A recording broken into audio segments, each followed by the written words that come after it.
Өлім 2024 жылдың 4 қазанында сағат 01:30-да Талғар орталық аудандық ауруханасы стационарында расталған. Мәйітті зерттеу кезінде келесі дене жарақаттары анықталды.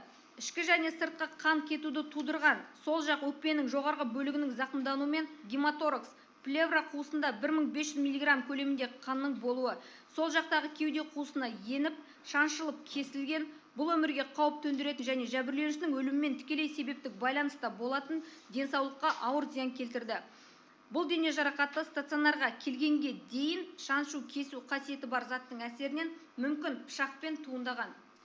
Сыртқы дене жарақаттары: сол жақ желке аймағында бастың шашты бөлігінің терісінің көгеруі, төменгі қабаққа және оң жақ зигоматикалық аймаққа ауысатын оң көздің ішкі бұрышында, оң қолдың артқы бетінде, үшінші саусақтың негізгі фалангасы деңгейінде, оң қолдың екінші және үшінші саусақтардың арасының негізде, оң қолдың төртінші саусағының негізде, оң көздің төменгі қабағында, оң жақта зигоматикалық аймақта, сол жақта мұрын ерін аймағында, оң білектің төменгі 1/3 бөлігінде алдыңғы бетінде, бесінші саусақтың негізгі фалангасының сол жақ қолының артқы бетінде, оң жіліншіктің жоғарғы 1/3 сыртқы бетіндегі сызаттар.